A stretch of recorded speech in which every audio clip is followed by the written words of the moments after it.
నాకు 40 సంవత్సరాల నుంచి తండ్రి కంటే ఎక్కువ ప్రేమించి మా చంద్రబాబు నాయుడు గారు నేనంటే అంత ఇష్టమండి ఆయనకి. ఆయన దగ్గరికి వెళ్ళి నాకు జరిగిన అన్యాయాన్ని రఘురామకృష్ణరాజు ఈయన ఈ నియోజకవర్గం అభివృద్ధి నిధులు వాటిలో ముసుగులో చేసే అరాచకాలు అన్నీ కూడా వివరంతాను. అలా నేను ప్రశ్నించానని, నేను ప్రెస్ మీట్ పెట్టానని నన్ను అనేక రకాలుగా హింసలు పెట్టి పోలీసులతోటి ఎస్ఐ తోటి 10 మంది కానిస్టేబుల్ కొట్టించేసి నన్ను కారులో పడేసి బయటికి తీసుకుపోయి ఆయన పంపించేసి నా ఇల్లు బ్రహ్మాండమైనటువంటి రాష్ట్ర తెలుగుదేశం పార్టీ ఆఫీస్ లాగా ఉంటుంది నా కార్యాలయం. మా లోకేష్ బాబుని తీసుకొచ్చి ఓపెన్ చేద్దామని కార్యాలయం తయారు చేస్తే దాన్ని వంటశాల సార్. 40 సంవత్సరాల నుంచి నేను పేదలకు భోజనం పెడతాను సార్. 40 సంవత్సరాలు నా గురించి చంద్రబాబు నాయుడు గారికి అన్నీ తెలుసు. దాన్ని కూడా పడగొట్టించేసి మొత్తం office, revenue department, police department, irrigation department. అసలు ఇరిగేషన్కి ఏ విధమైన సంబంధం లేదు సార్. నా సొంత భూమి, నాకు అన్ని రకాల డాక్యుమెంట్తో సైతంగా మా నాన్నగారి దగ్గరికి వెళ్తున్నాను. మా నాన్నగారికి నాది కొట్టి కాదండి, ఆయన చేసే అరాచకాలన్నింటినీ నాన్నగారికి వివరించి ఆయన చేసిన తప్పుని అసలు తెలవనొత్తలేదు సార్ ఇక్కడికి అసలు అని. అంటే మీరు ప్రెస్ మీట్ పెట్టారు కదా, ప్రెస్ మీట్ పెట్టి అన్ని చెప్పారు, మరి పార్టీ ఇప్పటివరకు ఎందుకు చర్యలు తీసుకోలేదు? అసలు ఆయన దృష్టికి అసలు ఇది నిజమైన విషయం రావటం లేదు సార్. కింద అసలు రానిత్తలేదండి. అది ఎట్టి పరిస్థితుల్లోనూ అక్కడ జరిగేదాన్ని అసలు రానిత్తలేదు సార్. ఆయన ఏం చదువుతున్నారంటే అభివృద్ధి ముసుగు. నేను అభివృద్ధి కలెక్టర్ దగ్గర నిధిని పెట్టాను అని ఆ ముసుగులోని అనేక దోపిడీ సార్, విపరీతమైన దోపిడీ సార్. అసలు ఇటువంటి దోపిడీ ఎమ్మెల్యే అసలు మా పశ్చిమ గోదావరి జిల్లా ఉండంటే తెలుగుదేశం పార్టీ కంచుకోట అండి. అటువంటి కంచుకోటనే ఈయన మా నాయకుడు గారు ఈయనకి టికెట్, ఎంపీ టికెట్ రాలేదని ఎమ్మెల్యే ఇచ్చానంటే 3 పార్టీలు కలిసి మేమందరం అండి ఎంతో కష్టపడి, ఎప్పుడు చరిత్రలో రాని మెజార్టీ తీసుకొచ్చి కష్టపడి పనిచేశాం సార్. అప్పుడు దాకా బాగున్నాడు సార్.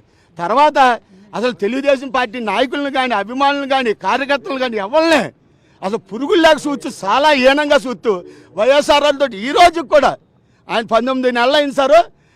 అది ప్రశ్నించానని నన్ను ఇలా ఇచ్చేసి మానసిక హింస సార్. పేగు జారిపోయి 2 సార్లు ఆపరేషన్, పోలీసు వాళ్ళు కొట్టేస్తే వెర్ని ఆపరేషన్ పేగు జారి చేయించుకున్నాను సార్.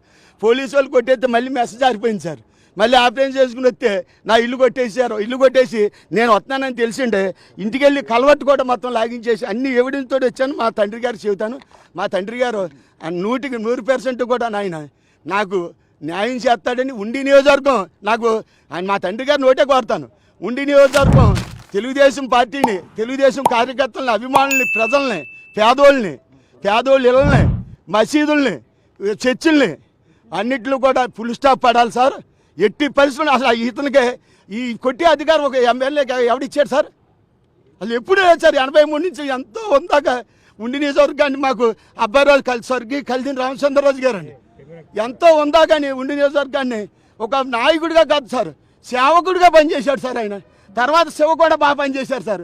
ఈయన వచ్చి ఇలా అరాచకాలు చేసి ఇవాళ అతను ఒకటే ఉద్దేశం సార్, తెలుగుదేశం పార్టీని ఉండి నియోజకవర్గంలో కనుమరుగు చేయాలి. ఆ దుర్బుద్ధితో అతను పనిచేసి ఆయనకి చిన్నాను ఒక ఆయన బాపిరాజు గారు ఉన్నారండి, కనుమూరు బాపిరాజు, ఇద్దరు కలిసిపోయారు సార్.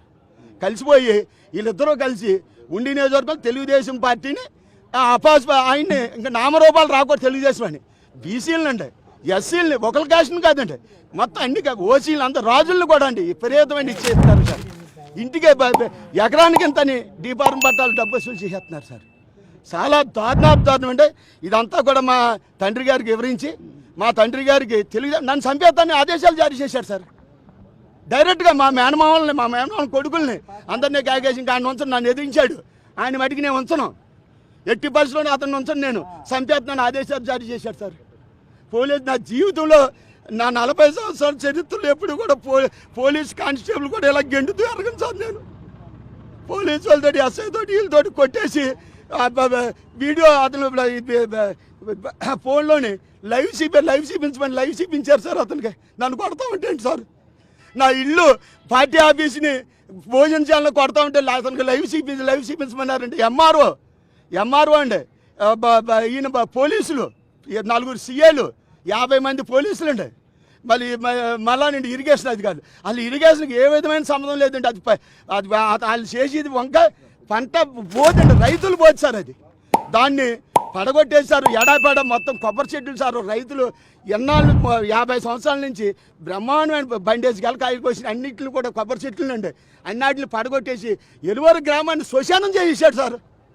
ఈ దుర్మార్గుడు శ్మశానం చేయించాడు సార్. నేను ఒకటే కోరేది ఈ దుర్మార్గుడి నుంచి మా గురువు గారిని, మా చంద్రబాబు నాయుడు గారిని, మా తండ్రి గారిని కోరేది ఒకటే, ఈ దుర్మార్గుడిని తెలుగుదేశం పార్టీని రక్షించమని. తెలుగుదేశం పార్టీకి ఈ 3 సంవత్సరాలు కూడా ఒక తెలుగుదేశం పార్టీ ఆశయాలు కట్టుకొని ఉన్న ఒక ఇన్ఛార్జిని ఉండి నియోజకవర్గానికి నియమించి మళ్ళీ తెలుగుదేశం పార్టీని బతికించమని కోరుకుంటాను సార్ మా తండ్రి గారిని. స్టార్టింగ్ నుంచి ఎలా ఉందండి, ఇప్పుడు ఎలా ఉంది రఘురామరాజు? ఎలక్షన్ అయ్యేదాకా మాతో ఉన్నాడు సార్. చాలా దారుణం సార్. తెలుగుదేశం పార్టీ నాయకులు, కార్యకర్తలు, అభిమానులు కూడా ఉండి నియోజకవర్గంలో తలదించుకొని మనకు ఎందుకు ఇది అసలు వచ్చింది తెలుగుదేశం పార్టీ, అసలు ఉండిలో మనకు అసలు ఎందుకు వచ్చింది, ఎందుకు ఇచ్చేసాం, మనం ఎందుకు సపోర్ట్ చేసాం, ఇటువంటి దుర్మార్గుడు మన నియోజకవర్గం వస్తానని అసలు ఏం చేయాలో తెలియని పరిస్థితిలో ఉన్నారు. వైసీపీ అంటారు మీరు? అంటే కరుడు కట్టిన తీవ్రవాదిని సార్ నేను తెలుగుదేశం పార్టీ. మా నాన్నగారికి తెలుసండి. పొత్తూరు అంటే అదంతా మోసం అండి, అదంతా మోసం అండి అసలు అంతానే. అతను ఎన్ని రకాల వ్యవహారాలు చేస్తున్నాడు. మాది కుటుంబ గుట్టు, నేను బయట చెప్పకూడదు. మా తండ్రి గారు చెబుతాను అంతా, మా తండ్రి గారు చెబుతాను.